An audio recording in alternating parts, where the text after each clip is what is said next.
चलिए स्टार्ट करते हैं video. Good morning all of you. अपन ने good morning, very good morning. जैसे अपन ने कल जो टॉपिक बस कीप साइलेंस सब सारे बच्चे इस वीडियो को स्टार्ट करें। कल अपन ने चैप्टर का डिस्कस किया था, जिसका मैंने आपको थोड़ा सा उसका पीडीएफ शेयर किया था, है ना।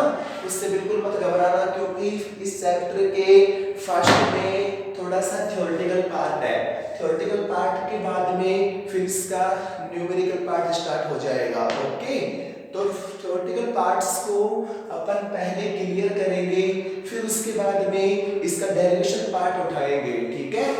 तो अपन ने कल टॉपिक स्टार्ट किया था, चैप्टर का नेम क्या था बताना जरा, what is name of chapter? Electric field. Okay, तो हाँ, इलेक्ट्रिक फील्ड में अपन ने फर्स्ट ऑफ ऑल टॉपिक कौन सा स्टार्ट किया था? Very good, electric charge. यानी इलेक्ट्रिक फील्ड में अपन ने पहला अपना टॉपिक था बच्चों, दोबारा बता रहा हूं, इलेक्ट्रिक फील्ड में अपना पहला टॉपिक था इलेक्ट्रिक चार्ज का। ओके, और इलेक्ट्रिक चार्ज के बारे में मैंने आपको सेकंड क्या बताया था? हाँ बोलो, हाँ बोलो। हाँ एक मिनट, अब दोबारा रिपीट कर रहा हूं मैं इसको। सेकंड था अपने पास टाइप्स ऑफ चार्ज। तो इलेक्ट्रिक चार्ज के बारे में अपन सब सारे गिफ्ट सारे रहना, मैं रिपीट कर रहा हूं इसको। इलेक्ट्रिक चार्ज के बारे में अपन ने पढ़ा था कि चार्ज के बारे में फर्स्ट ऑफ ऑल एक साइंटिस्ट थे थेल्स, जिनने बताया था, ठीक है। उसके बाद में उनने उस चार्ज को, उनके चले जाने के बाद जो और साइंटिस्ट आए थे उनका नाम था गिलबर्ट। वो गिलबर्ट साइंटिस्ट कब आए थे? सन 16 में आए थे, ठीक है। गिलबर्ट आए थे, गिलबर्ट ने और डिस्कवरी करी इसकी। क्या आवाज नहीं आ रही क्या? अरे क्लियर आ रही है ना आवाज? तो अपने वीडियो नहीं आ रही? कमेंट चेक करो।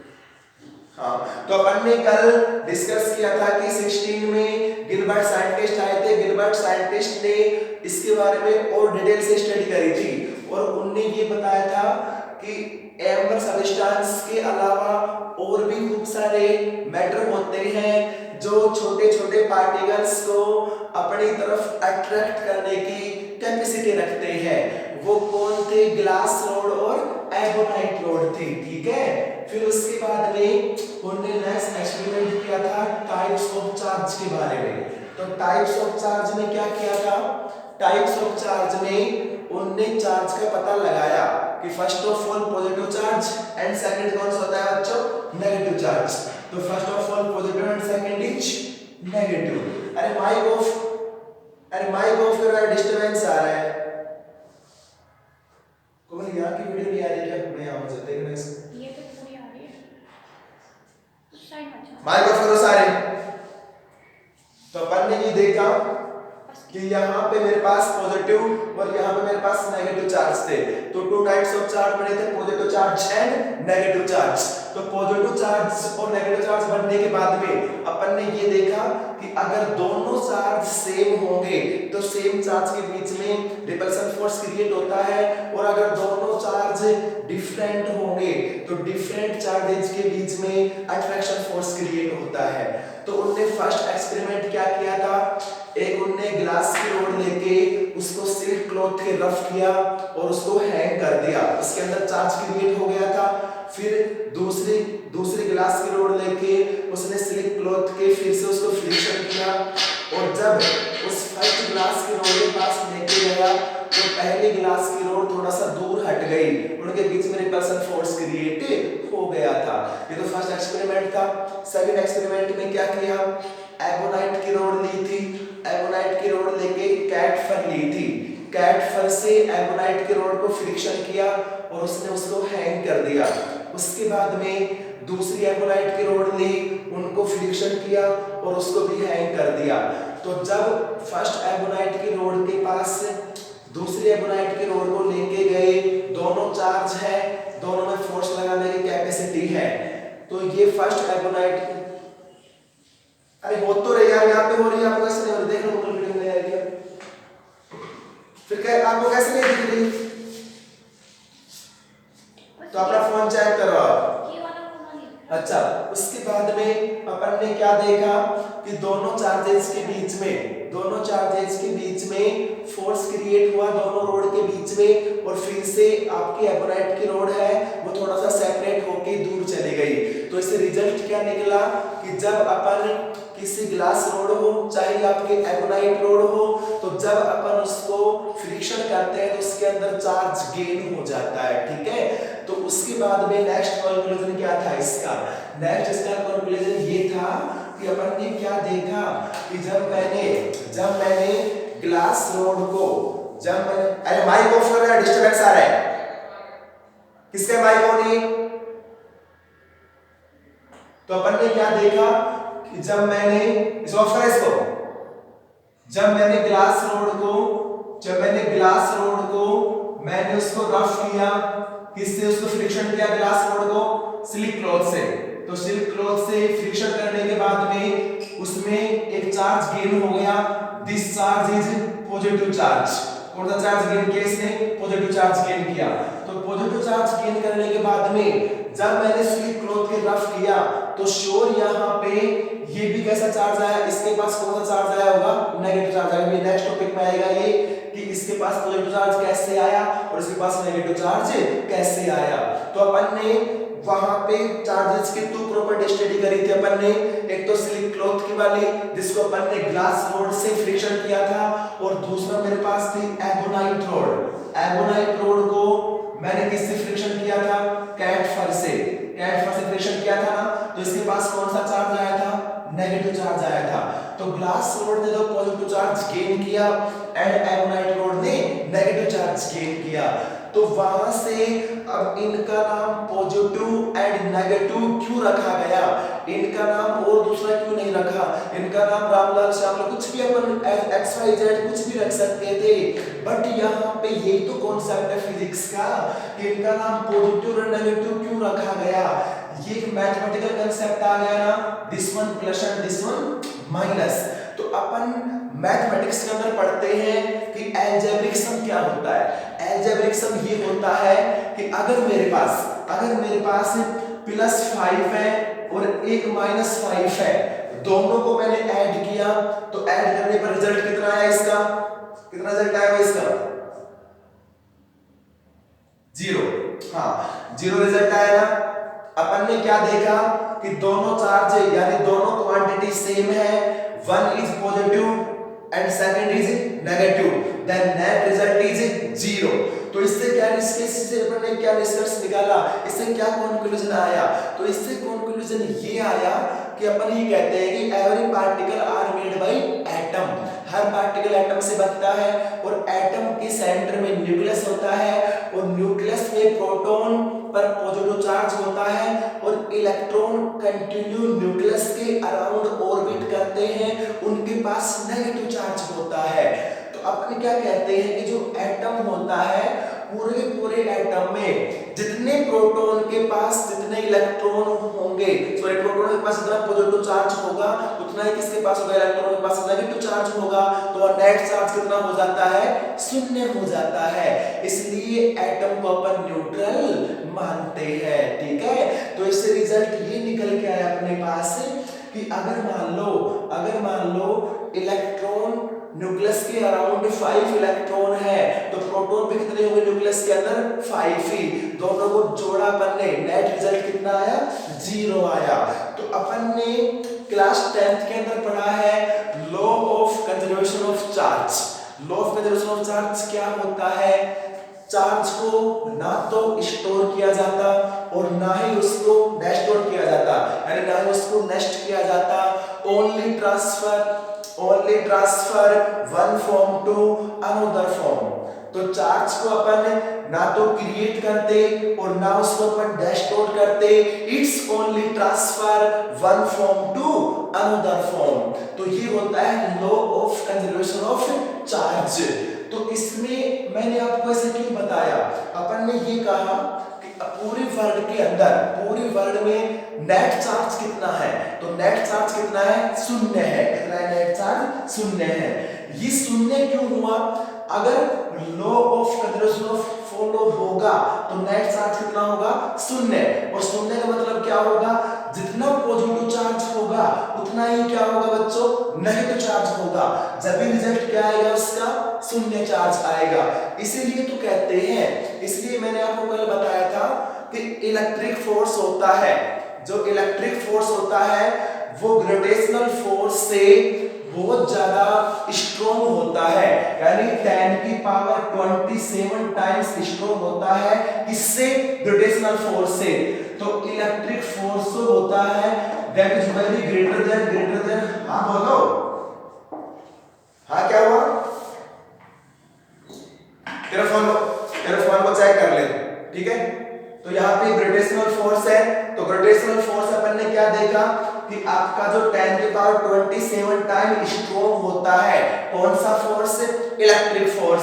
तो अपने को एनवायरनमेंट में, अपने अराउंड हर जगह कौन सा फोर्स देखना चाहिए, इलेक्ट्रिक फोर्स। मैंने इस मार्कर को ऊपर फेंका, ये मार्कर नीचे आया, कौन से फोर्स के कारण, ग्रेविटेशनल फोर्स के कारण। तो मैंने क्या देखा कि मेरे को तो हर जगह ग्रेविटेशनल फोर्स दिख रहा है, क्या इलेक्ट्रिक फोर्स दिख रहा है। और इलेक्ट्रिक फोर्स जो होता है ये ग्रेविटेशनल फोर्स से कितने टाइम्स स्ट्रॉन्ग होता है, 10 की पावर 27 टाइम्स स्ट्रॉन्ग होता है। तो एक तो मेरे पास 1 किलोग्राम का स्फीयर है और एक मेरे पास 100 किलोग्राम का स्फीयर है। दोनों को मैंने रख दिया तो आपको दूर से कौन सा दिखेगा, कौन सा दिखेगा आपको, 100 किलोग्राम का, है ना, श्योर है, क्योंकि उसका साइज एंड शेप बहुत लार्ज है, तो हमारे को दूर से ही इंडिकेट हो जाएगा। तो अब बताओ मेरे को कि इलेक्ट्रिक फोर्स तो होता है ये ग्रेविटेशनल फोर्स से इतने टाइम्स ज्यादा है, क्यों ज्यादा होता है, मैंने बताया था ना आपको। जैसे अपन ने कागज के छोटे छोटे घर पे एक्सपेरिमेंट करना, अपन ने कागज के छोटे छोटे पार्टिकल्स लिए और पार्टिकल्स लेके अपना जो कोम होता है ना, कंघा सब जानते हो, हाँ। तो अपन ने क्या देखा, जैसे कागज के पार्टिकल्स यहाँ रखना और कंघे को उसके पास लेके जाना, उसके नहीं अट्रैक्ट होंगे, फिर उसको बालों में फ्रिक्शन करना या फिर सिल्क में फ्रिक्शन करना, उसके पास चार्ज आ जाएगा ना। एक मिनट सुनो सारे, एक मिनट सुनो, बता रहा हूं जो, उसके पास चार्ज आ जाएगा। चार्ज आने के बाद में तो उसके पास फोर्स लगाने की कैपेसिटी आ गई। तो अब उन कागज के पार्टिकल्स को जब आप उसके नियरेस्ट लेके जाओगे कंघे को, तो सारे पार्टिकल्स उसके ऊपर चिपक जाएंगे। तो अब सुनो, वो कागज के पार्टिकल्स नीचे क्यों नहीं जा रहे, क्या उसको ग्रेविटेशनल फोर्स अप्लाई नहीं हो रहा, यस या नो, हो रहा है, तो नीचे क्यों नहीं जा रहे, उस कोम के क्यों। लेकिन अब मेरे को ये बताओ कि जब वो कागज के पार्टिकल्स नीचे नहीं जा रहे तो श्योर वहां पे स्ट्रॉन्ग कौन सा फोर्स हुआ, इलेक्ट्रिक की ग्रेविटेशनल फोर्स हुआ। वेरी गुड, इलेक्ट्रिक फोर्स हुआ, क्योंकि उसको नीचे जाने नहीं दे रहा वो। तो अब सुनो, अगर इतना स्ट्रॉन्ग इलेक्ट्रिक फोर्स होता है तो अपने को हर जगह एनवायरनमेंट में कौन सा फोर्स नजर आना चाहिए, इलेक्ट्रिक फोर्स से। तो क्या किसी ने देखा इलेक्ट्रिक फोर्स से, आंसर है नो। तो अब बताओ मेरे को कि हर जगह पे ग्रेविटेशनल फोर्स देख रहा हूं, ऊपर से कूद गए, नीचे आ गए, ग्रेविटेशनल फोर्स के कारण आ गए, ऊपर से फैन टूट गया, नीचे गिर गया, ग्रेविटेशनल फोर्स के कारण गिर गया, ऊपर से एप्पल गिरा, नीचे आया, ग्रेविटेशनल फोर्स के कारण आया। अपने एक गार्डन के अंदर गए, वहां पे एक चीकू का पेड़, अपन उसको मूव किया, सारे चीकू नीचे आ गए, ग्रेविटेशनल फोर्स के कारण आ गए। तो हर जगह अपने को एनवायरनमेंट में कौन सा फोर्स दिख रहा है बच्चों, ग्रेविटेशनल फोर्स। फिर आप कैसे कह रहे हो कि इलेक्ट्रिक फोर्स, ग्रेविटेशनल फोर्स से इतना हैवी होता है। अगर ये इतना स्ट्रॉन्ग हो तो हर जगह यही दिखना चाहिए ना, फिर ये क्यों नहीं दिख रहा अपने को, any reason, I please give me a satisfy answer, anyone बताओ, इसका आंसर बताओ बेटा। नो, ये कोई आंसर नहीं, ये कोई आंसर नहीं है, मैंने आपको आंसर बोर्ड पे लिख रखा है, उसके बाद भी नहीं समझ रहे आप। नो नो नो, अभी अभी जो सेटिस्फाई आंसर तो किसी का भी नहीं आया। कोई किसी को नहीं बना चॉकलेट विनर है ना, कोई नहीं लेगा चॉकलेट, मेरे को लग रहा है। अरे सुनो, नहीं सारे आंसर गलत है। सुनो, अभी मैंने आपको क्या समझाया, law of conservation of charge. Law of conservation of charge मैंने बताया ना, तो इस पूरे वर्ड के अंदर जितने पॉजिटिव चार्ज है उतने ही क्या है, नेगेटिव चार्ज। इसलिए नेट चार्ज कितना हो गया, नेट चार्ज कितना हो गया, 0। तो अगर नेट चार्ज 0 हो गया, अगर नेट चार्ज 0 हो गया तो क्या इलेक्ट्रिक फोर्स दिखेगा आपको?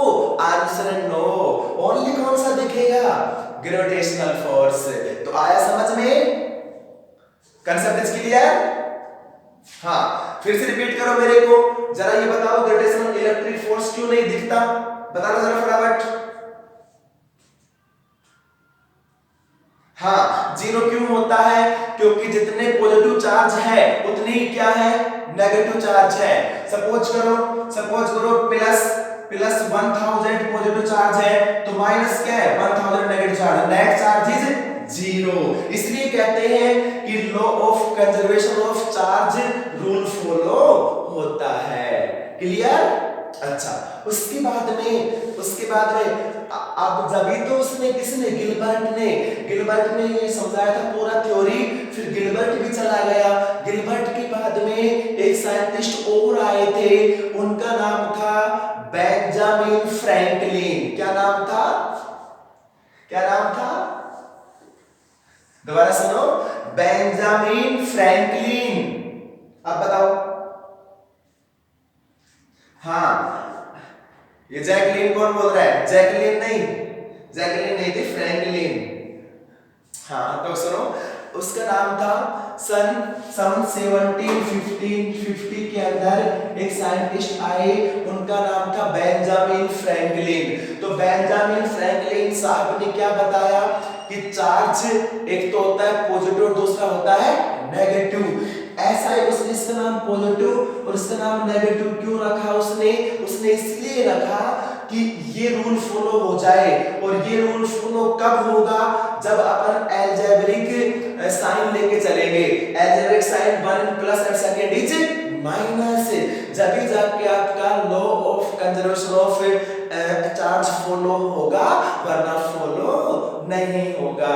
इसलिए इनका नाम रामलाल श्यामलाल नहीं रखा, इसका नाम धन्नालाल प्यारेलाल नहीं रखा, इनका नाम पॉजिटिव एंड नेगेटिव रखा, ताकि आपका नेट चार्ज कितना आ जाए, 0 आ जाए, और law of conservation of charge rule follow हो जाए।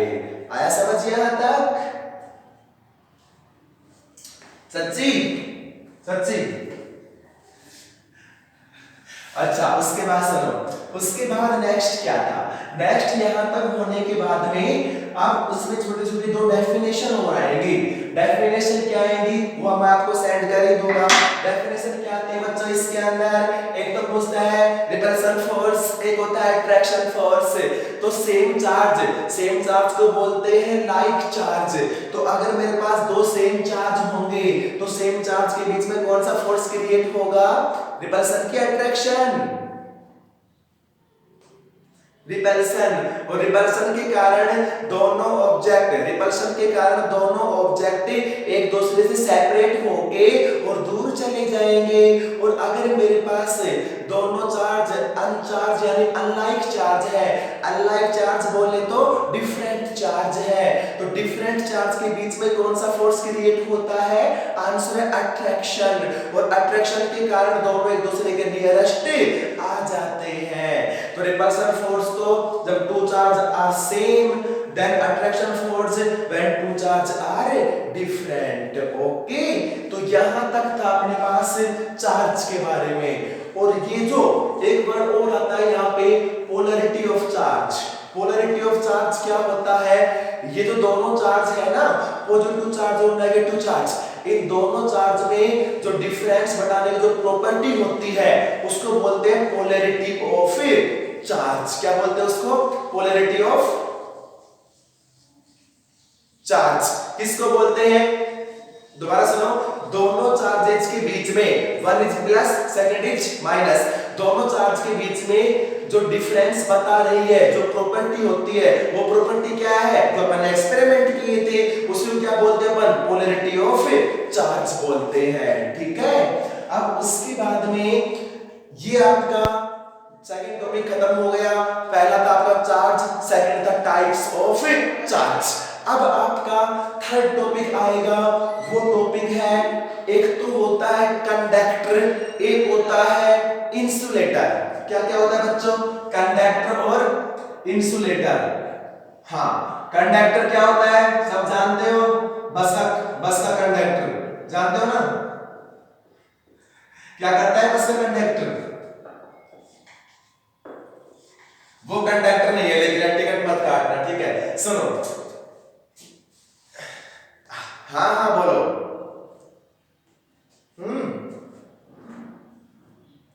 इलेक्ट्रोडायनामिक्स इस चैप्टर में नहीं है, आगे आएगा इलेक्ट्रोडायनामिक्स। इलेक्ट्रोडायनामिक्स के अंदर अपन वो स्टडी करेंगे जो अपन इलेक्ट्रॉन थ्योरी ऑफ चार्ज आएगा, उसमें आता है इलेक्ट्रोडायनामिक्स। अच्छा, अपन इसमें नहीं है, इस चैप्टर में नहीं है इलेक्ट्रोडायनामिक्स। एक तो होता है मेरे पास कंडक्टर, एक होता है मेरे पास इंसुलेटर। तो कंडक्टर क्या होता है, कंडक्टर क्या होता है, यहाँ पे दो वर्ड आ रहे हैं, कंडक्टर एंड इंसुलेटर। तो पहले तो मैं ओनली सिंपली बता रहा हूं आपको, फिर इसको अपन एक एक को एक्सप्लेन करेंगे। कंडक्टर क्या होता है, कंडक्टर वो होता है जिसमें इजीली करंट का फ्लो हो सके, यानी करंट का फ्लो हो सके, करंट को कोई रोकने वाला नहीं हो, तो उसको तो बोलते हैं क्या, कंडक्टर। और इंसुलेटर क्या होता है, इंसुलेटर वो होता है जिसमें करंट का फ्लो नहीं हो, और करंट का फ्लो कौन करते हैं बच्चों, तो आंसर है इलेक्ट्रॉन्स करते हैं। तो जिसमें इलेक्ट्रॉन्स का फ्लो नहीं हो और जिसमें करंट का फ्लो नहीं हो और वो हमारे को कोई वर्क करके नहीं दिखाता है, उसको बोलते हैं इंसुलेटर। तो सिंपल सा, जिसमें इलेक्ट्रॉन्स फ्लो होते हैं वो तो होता है कंडक्टर, और इलेक्ट्रॉन्स फ्लो होने का मतलब क्या, उसके अंदर क्या फ्लो हो रही है, करंट फ्लो हो रही है।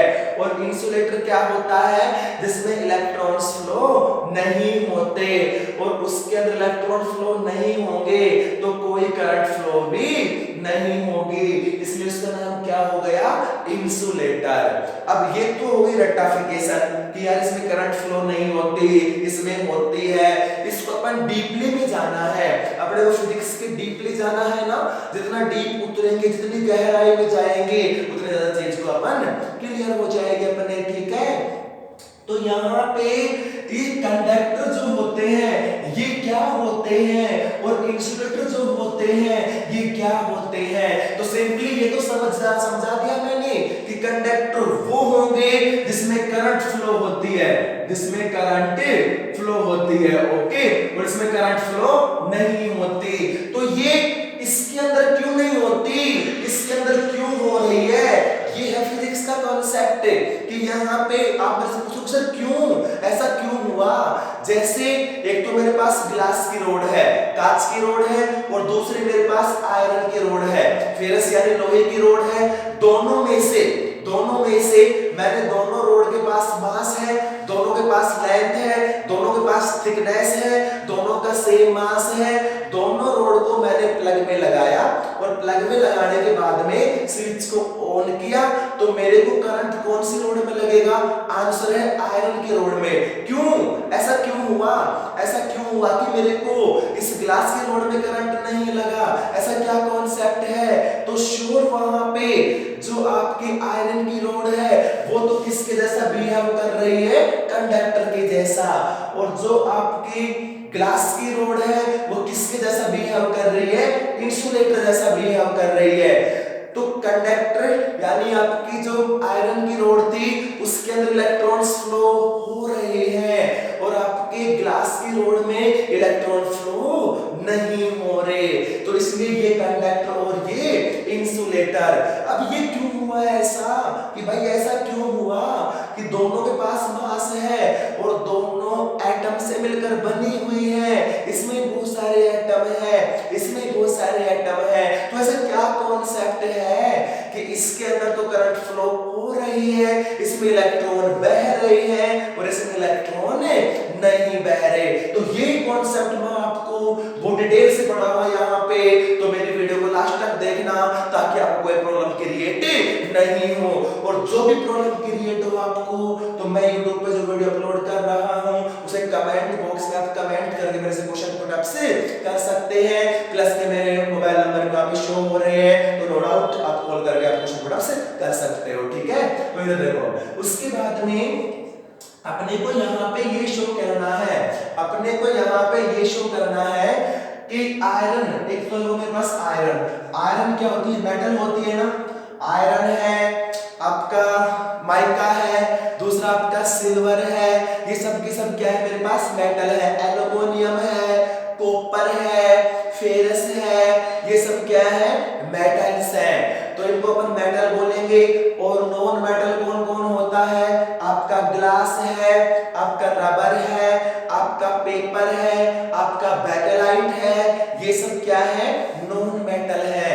तो नॉन मेटल भी तो एटम से मिलकर बनी होती है और मेटल भी एटम से मिलकर बनी होती है। तो ऐसा क्या कॉन्सेप्ट है कि एक में करंट फ्लो हो रहा है और दूसरे में करंट फ्लो नहीं हो रहा। इसी कॉन्सेप्ट को मैं डिटेल से बता रहा हूं यहाँ पे, तो इसको अच्छे से समझना और जहां समझ में नहीं आए वही मेरे से क्वेश्चन पुट अप करना, ओके। फालतू में डिस्टर्बेंस नहीं आना चाहिए, ठीक है। तो अब सुनो, जैसे अपन ये कहते हैं कि एवरी पार्टिकल, कोई भी छोटे से छोटा पार्टिकल उठाओ, उसमें क्या होता है बच्चों, उसके अंदर एटम्स होते हैं। तो मेरे पास ये पार्टिकल्स रहा, ये मेरे पास प्लास्टिक का है, मैंने फोर्स लगाया और ये टूट गया, प्लास्टिक था ना ये। दूसरा मेरे पास ये आयरन का है, इसको मैंने फोर्स लगाया, इसकी शेप के अंदर कोई चेंज नहीं आया। तो मैंने क्या देखा वहां पे कि यार आयरन के जो पार्टिकल्स होते हैं, जो इंटरमोलिकुलर डिस्टेंस होती है इसके पार्टिकल्स के बीच में, वो बहुत कम होती है, इसलिए सॉलिड होता है। ये भी सॉलिड है बट इसकी डिस्टेंस ज्यादा है, ये इससे कम सॉलिड से बिल्कुल इजीली ब्रेक हो जाता है। तो अब सुनो, मेटल के पास ऐसी क्या चीज होती है, चाहे आपका फेरस हो, चाहे आपका एल्युमिनियम हो, चाहे आपका कॉपर हो, चाहे आपका सिल्वर हो, चाहे आपका गोल्ड हो, सबके अंदर करंट फ्लो होता है ना।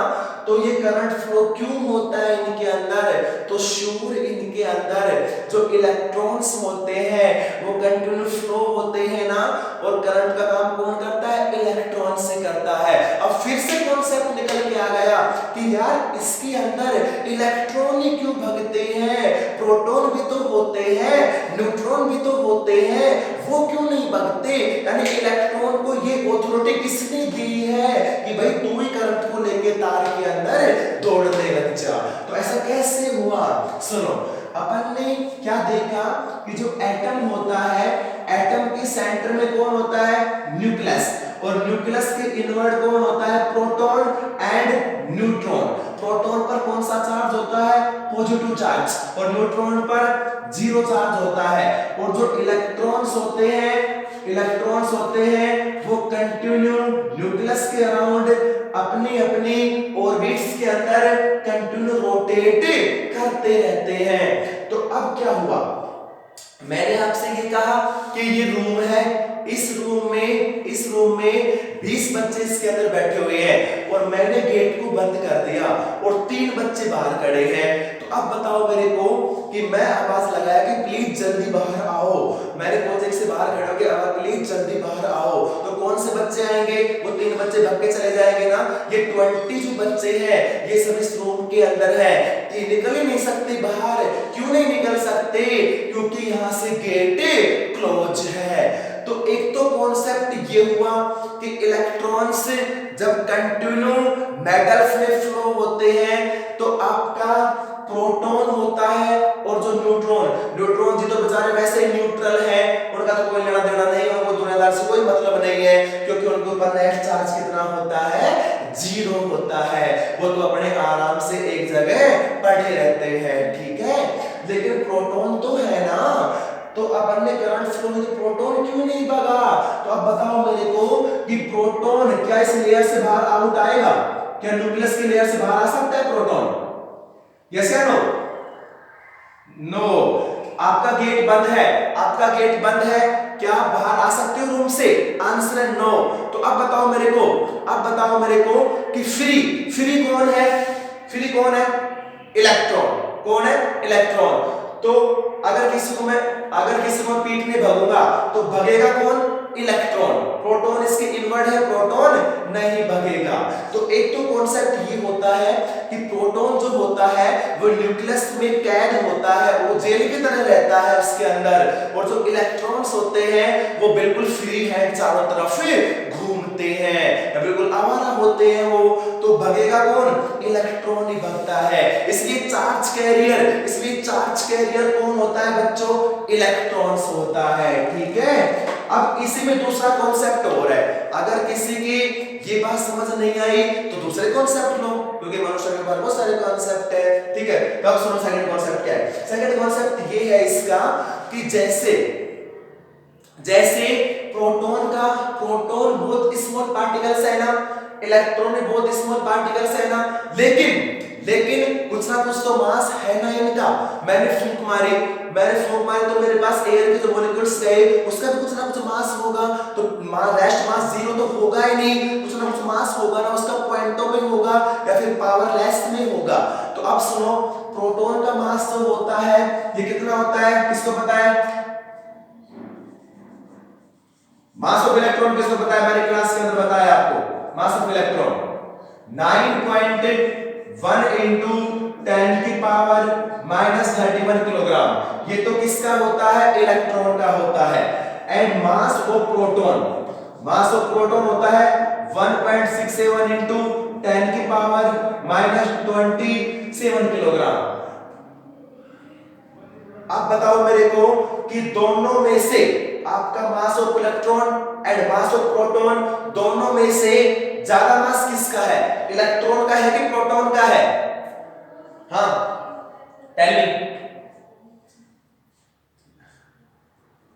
सुनो, ये पावर मत देखना। कई बच्चे देखते हैं कि यार ये 31 पावर है, इसका मास ज्यादा बताते हैं। अरे नेगेटिव में जा रही है ना, तो नेगेटिव में जाने का मतलब क्या होता है? उसका मास लेस हो रहा है, और ये पावर पॉजिटिव नेगेटिव में कम हो रही है, तो इसका मास ज्यादा है। तो ज्यादा मास कितना किसका होगा बच्चों? प्रोटॉन का।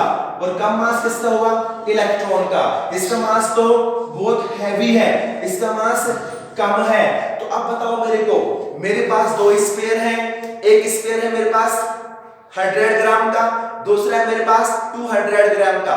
दोनों पे मैंने हाथ में लेके दोनों पे मैंने 5 न्यूटन फोर्स अप्लाई किया, दोनों ऊपर चले गए।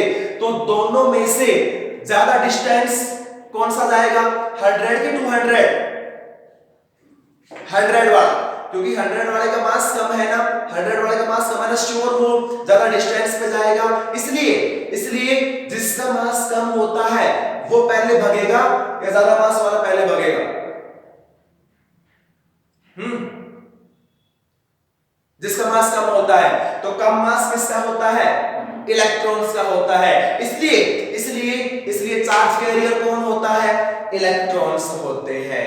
ओके, तो मैंने आपको दो मेथड समझा दी यहाँ पे कि इलेक्ट्रॉन क्यों होते हैं। इलेक्ट्रॉन एक तो फ्री होते हैं, और दूसरा इलेक्ट्रॉन का मास कैसा होता है? प्रोटॉन के मास से कम होता है। दोनों कॉन्सेप्ट क्लियर बच्चों? अब नेक्स्ट पे आते हैं। नेक्स्ट पे क्या है? अब मैंने क्या देखा, अपन ये बात बोलते हैं चाहे आपका कितना स्मॉल पार्टिकल्स हो, इतना सा पार्टिकल्स यानी छोटा सा पार्टिकल्स, वो भी किससे मिलकर बना होता है? एटम से, है ना। उसके अंदर भी क्या होते हैं? एटम होता है। तो अब सुनो जरा, अगर एटम है तो मेरे पास ये प्लास्टिक की रोड थी ना, और ये मेरे पास आयरन की रोड थी, लोहे की रोड थी। तो इसमें से कंडक्टर कौन है?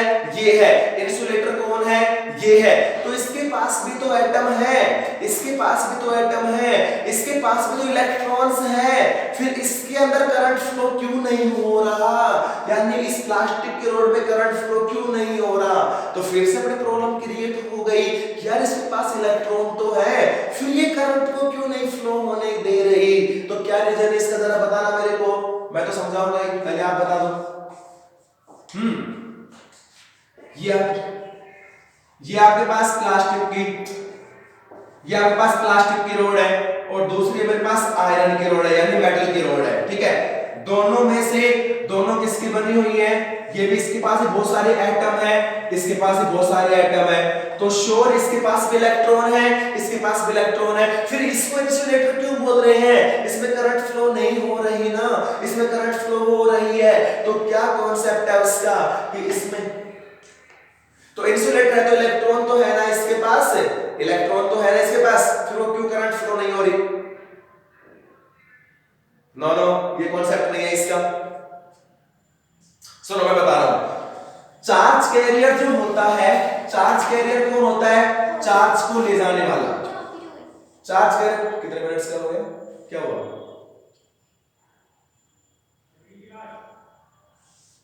चालीस मिनट हो गई।